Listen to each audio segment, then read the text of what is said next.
Esta aula é para falar sobre o que é a física e o que ela estuda.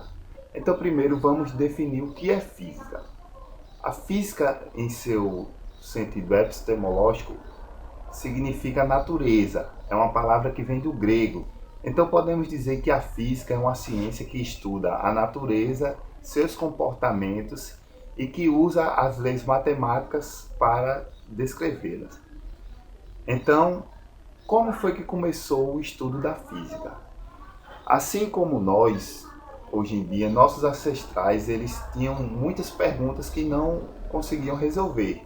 Por exemplo, por que os corpos caem, de onde viemos, o Sol gira em torno da Terra, o que faz o movimento das marés. De maneira geral, a física ela estuda desde partículas subatômicas até o universo em geral, como planetas, estrelas, asteroides, entre outras coisas.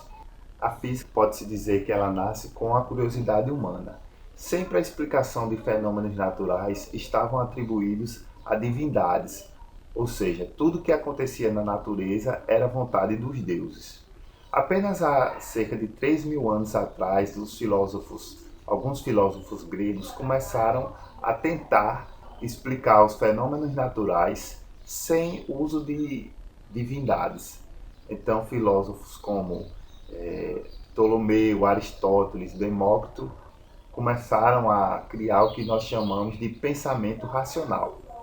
Demócrito estabeleceu o que nós conhecemos hoje como conceito de átomo. Ele dizia que toda a matéria, todo o corpo era formada por átomos, que eram partículas que não podiam ser divisíveis. Então você podia dividir a matéria o quanto você quisesse até chegar nessa estrutura atômica em que não haveria mais essa divisão. Depois de Demócrito, podemos citar filósofos importantes como Aristóteles também, que defendia um modelo geocêntrico, o modelo de Ptolomeu, em que a Terra estava no centro do universo e todos os planetas, inclusive o Sol, giravam em torno da Terra. Ele falava também que dava uma explicação porque as coisas caíam. Para Aristóteles, uma pedra caía no chão porque esse era o lugar natural dela. E tudo no nosso universo era formado pelos 5 elementos, que era terra, água, fogo e ar. E o quinto elemento, o éter. Esse éter era o elemento que preenchia todo o espaço vazio do universo e era também o elemento responsável pelo movimento dos planetas e das estrelas. As ideias de Aristóteles prevaleceram por muito tempo, não por ser tão avançadas para a época, mas também porque eram defendidas pela Igreja. E a Igreja construiu naquela época um poderio incalculável, o que fazia com que quem fosse contra a Igreja poderia até ser queimado, como foi o caso de Giordano Bruno, entre outros cientistas da época. Só depois da Renascença que as coisas para a ciência começaram a melhorar. Então podemos citar um grande cientista chamado Nicolau Copérnico, que ficou conhecido por defender o modelo heliocêntrico, em que o Sol estava no centro e todos os planetas e a Terra giravam em torno dele. Tudo em ciência naquela época era baseado apenas em observações. Não existia o que nós conhecemos hoje como método científico. Esse método científico, alguns autores atribuem a Roger Bacon e Francis Bacon. Roger Bacon ele foi um dos defensores que, para uma teoria ser considerada verdadeira, precisaria ser mostrada com um experimento. Então, pode-se dizer que ele foi o criador do empirismo. Já Francis Bacon foi quem deixou a base para o que Descartes, depois de um tempo, formulou como o método científico que nós conhecemos hoje.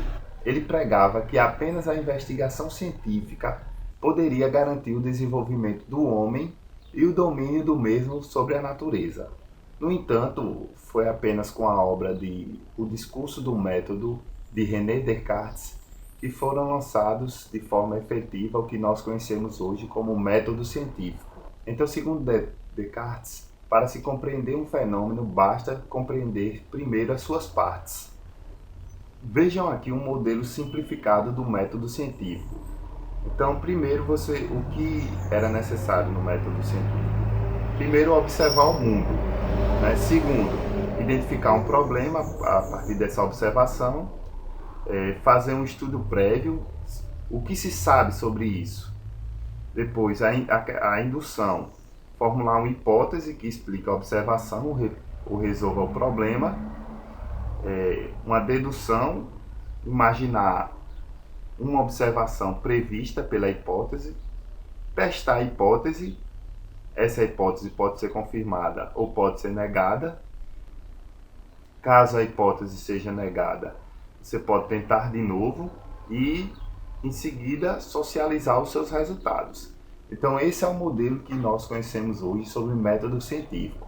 A partir da observação, você vai testar suas hipóteses, ela pode dar errada ou pode dar certa, e a partir disso, a partir também de experimentos, você vai poder socializar o seu trabalho. Podemos definir método científico como um conjunto de regras empregadas em uma investigação científica, com o intuito de obter resultados confiáveis. Então, por hoje é só. Obrigado a todos por ter assistido essa videoaula. Espero que tenha ficado claro essa questão da física, o que ela estuda, e a questão do método científico. E até a próxima aula.